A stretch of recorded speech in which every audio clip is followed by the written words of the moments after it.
व्यावसायिक साधन के रूप में प्रयोग। किसका प्रयोग है? लिखित भाषा का। तो ये थे लिखित भाषा के या फिर लेखन कौशल के प्रमुख महत्व। और इन चीजों को देखते हुए हमें पता चलता है कि भाई लेखन कौशल कितना आवश्यक है। यदि हमारे पास लेखन कौशल नहीं होता तो शायद हमारे पास ये चीजें संजोकर नहीं रखी जाती, हमारी संस्कृति तक हमारे पास नहीं होती। तो इसलिए ये अत्यावश्यक मान लिया जाता है। तो जल्दी से स्क्रीनशॉट लीजिए। उसके बाद अपन बात करते हैं कि भाई लेखन कौशल से अपेक्षित व्यवहार परिवर्तन किस रूप में हो सकता है। अपेक्षित का मतलब जिसकी अपन अपेक्षा करते हैं, जिसकी अपन इच्छा रखते हैं। तो यहां पर अपन क्या कहेंगे? लेखन कौशल के अपेक्षित व्यवहार परिवर्तन। अपेक्षित व्यवहार परिवर्तन का क्या मतलब हुआ कि लेखन कौशल से, अपेक्षित का मतलब जिससे अपेक्षा रखी गई है, जिस प्रकार के व्यवहार की आशा की गई है, उस प्रकार का परिवर्तन किस प्रकार से हो सकता है। यानी लेखन कौशल है वो व्यवहार परिवर्तन में किस रूप में सहायक माना जाता है। यदि अपन बात करें तो देखिए, हम विद्यार्थी से एक अपेक्षा रखते हैं कि वो 1 मिनट में 30 से 40 शब्द है वो लिखने सीख जाए। 1 मिनट में 30 से 40, यानी प्रत्येक सेकंड में वो एक शब्द लिखे, प्रत्येक 1.5 सेकंड में वो एक शब्द तो कम से कम लिखे। तो 30 से 40 जो शब्द है वो लिखना सीख जाए, ऐसी अपेक्षा की जाती है एक विद्यार्थी से।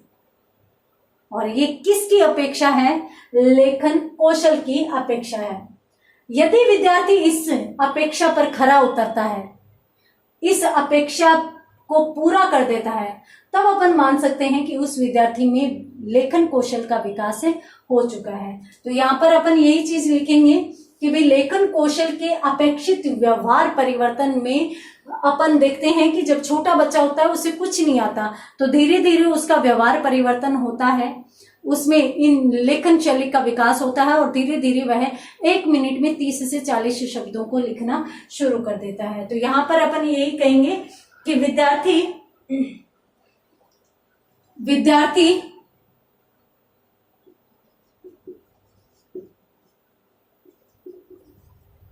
प्रति मिनट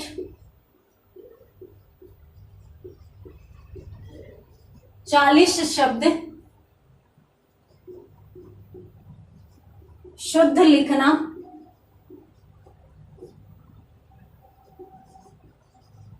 सीख जाए।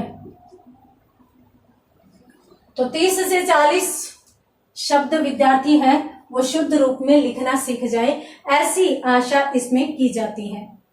इसके साथ साथ जब विद्यार्थी इतने ज्यादा शब्द सीख रहा है तो जाहिर सी बात है कि अपन ये भी अपेक्षा रखने लगेंगे कि विद्यार्थी को वाक्य रचना का ज्ञान हो जाए। तो अपन यहाँ पर ये भी चीजें समझ सकते हैं कि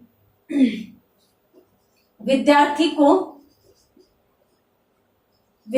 को वाक्य रचना का संपूर्ण ज्ञान हो जाए। तो विद्यार्थी को वाक्य रचना का संपूर्ण ज्ञान हो जाए, ये भी इसी कौशल के अंतर्गत आता है। तो जल्दी से स्क्रीनशॉट लीजिए। ये अपेक्षित व्यवहार परिवर्तन की बातें हैं। उसके बाद यदि अपन बात करें आगे, तो अपन लेखन कौशल के अंतर्गत और कौन कौन सी अपेक्षाएं बालक से रख सकते हैं। जब वाक्य और शब्द बालक सीख रहा है तो जाहिर सी बात है कि वाक्य में पदों का एक निश्चित क्रम होता है, उसी क्रम से पद चलते हैं। तो अपन ये भी अपेक्षा रखेंगे कि विद्यार्थी पद क्रमों का सही प्रयोग सीख जय। तो जब पद होते हैं, पद मतलब शब्द ही होते हैं, परंतु वाक्य में प्रयोग करने के बाद वो पद कहलाते हैं। तो वो पद किस प्रकार से आने चाहिए, किस रूप में आने चाहिए, उनका प्रयोग भी वह सीख जाए। साथ साथ भाषा ज्ञान के लिए अत्यंत आवश्यक है कि आप यति गति लय नियम के साथ चलिए, और यति गति लय नियम के साथ यदि आपको चलना है तो आपको विराम चिन्हों का ज्ञान अत्यंत आवश्यक है। तो अपन यहां पर ये कह सकते हैं कि विद्यार्थी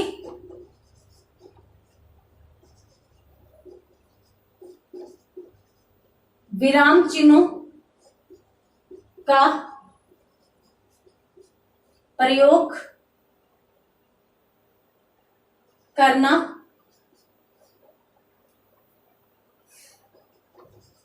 सीख जाए।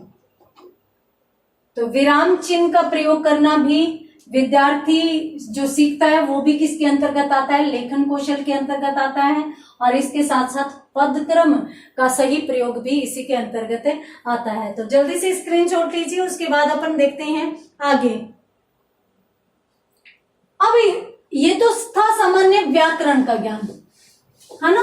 अपनों ने देखा वर्ण, शब्द, पद, वाक्य, इन सभी का क्रमानुसार बालकों को ज्ञान होना चाहिए। ये अपेक्षा लेखन कौशल के अंतर्गत की जाती है। अब अपन बात करते हैं भावों एवं विचारों की। तो लेखन कौशल के अंतर्गत विद्यार्थी से ये आशा भी की जाती है कि वह अपने भावों एवं विचारों को क्रमबद्ध रूप में प्रकट कर सके, और यदि इस अपेक्षा पर भी बालक खरा उतरता है तो इसका मतलब उसमें लेखन कौशल का विकास हो रहा है। तो चलिए अपन इस चीज को भी देख लेते हैं कि बालक अपने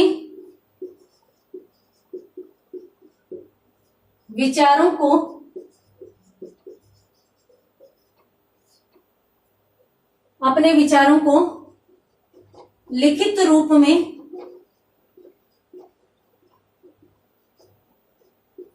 क्रमबद्ध रूप से प्रकट कर सके। तो विद्यार्थी अपने विचारों को क्रमबद्ध रूप में प्रकट करने लग जाता है, तब उसका भाषा संबंधी विकास हो जाता है, या उसे भाषा का ज्ञान हो जाता है। इसके साथ साथ यदि अपन बात करें अन्य चीज की, तो उसके बाद आता है कि भाई विभिन्न प्रकार के अनुच्छेद। अनुच्छेद का मतलब होता है कि विभिन्न प्रकार की रचनाओं से संबंधित ज्ञान। अब रचनाओं से संबंधित ज्ञान में पत्र लेखन भी आ जाता है, निबंध लेखन भी आ जाता है, भाषा में भावों एवं विचारों के अनुसार शब्द प्रयोग आ जाता है। तो इस प्रकार की चीजों का विकास भी या उसकी अपेक्षा भी किसके अंतर्गत की जाती है, लेखन कौशल के अंतर्गत की जाती है। तो यहाँ पर अपन इस को भी देख लेते हैं कि विद्यार्थी को अनुच्छेद,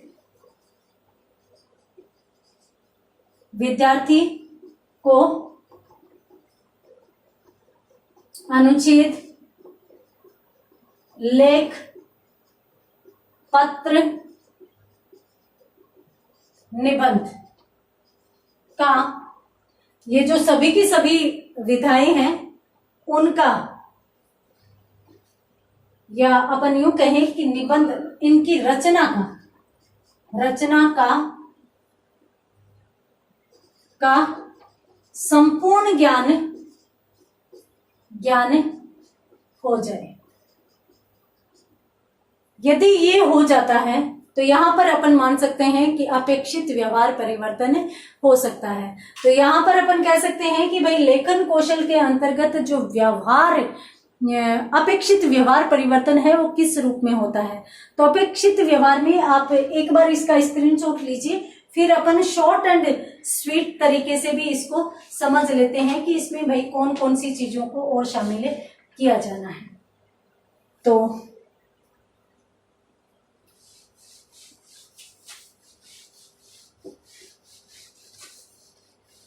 सबसे पहले तो अपनों ने देखा भाषा का विकास किस प्रकार से होता है। सबसे पहले वर्ण होता है। हालांकि अपनों ने इस कौशल में अपेक्षित व्यवहार परिवर्तन में वर्ण नहीं रखे। क्यों? क्योंकि ये प्रथम सीढ़ी है। बालक सबसे पहले यहीं से चलना शुरू करता है। उसके बाद जो शब्द है, शब्दों का लेखन एवं शब्दों का प्रयोग, और शब्दों का किस रूप में प्रयोग है? पद रूप में प्रयोग, और पद का भी क्रम के रूप में प्रयोग। ये सभी की सभी चीजें किस में आती हैं? लेखन कौशल के अंतर्गत आती है। तो अपन यहाँ पर कह सकते हैं कि जो वर्ण है, जो शब्द है, उन सब में क्रमानुसार अभिव्यक्ति ही किसकी अपेक्षा मानी जाती है? लेखन कौशल की अपेक्षा मानी जाती है। उसके बाद अपनों ने बात की वाक्य की, तो वाक्य की सबसे तो पहली बात की कि रचना कैसे की जाए, इसका ज्ञान बालक को होना चाहिए। उसके बाद अपन वाक्य में भावों एवं विचारों के अनुसार जो रचना ज्ञान है वो भी इसमें शामिल कर लेते हैं। तो वाक्य में भाव एवं विचार के अनुसार वाक्य की रचना करना भी एक उद्देश्य हो सकता है लेखन कौशल का। उसके बाद भाव व विचार आ गए, तो अब अपन नवीन प्रयोग इसमें शामिल कर लेते हैं। अब नवीन प्रयोग किससे संबंधित होते हैं? ये सृजनात्मकता से संबंधित होते हैं। सृजनात्मकता, और सृजनात्मकता की यदि अपन बात करें तो निबंध आ जाएगा, पत्र आ जाएगा, लेख आ जाएगा। ये सारी की सारी जो चीजें अपन लिखते हैं वो किस में जाती है? सृजनात्मकता में जाती है। तो लेखन कौशल के अपेक्षित व्यवहार जो परिवर्तन होते हैं वो भी इसी के अंतर्गत शामिल किए जाते हैं। तो उम्मीद करती हूँ कि ये चीज भी आपको समझ में आई होगी। जल्दी से स्क्रीनशॉट लीजिए। यहाँ पर अपन एक बार रिवीजन कर लेते हैं, क्योंकि आगे जो अपन शुरू करने वाले हैं वो लेखन कौशल की प्रमुख विधियां शुरू करने वाले हैं, तो वो अपन अगली क्लास में देखेंगे। तो यहाँ पर मैं आपको बता देती हूँ, आज की क्लास में अपनों ने लेखन कौशल का महत्व देखा और इसके साथ साथ इसके अंतर्गत अपेक्षित व्यवहार परिवर्तन देखा। उम्मीद करती हूँ समझ में आया होगा। अगली क्लास में अपन बहुत ही महत्वपूर्ण टॉपिक पढ़ने वाले हैं कौशलों में, और वो है लेखन कौशल की प्रमुख शिक्षण विधियां। तो मिलते हैं अगली क्लास में, तब तक के लिए धन्यवाद।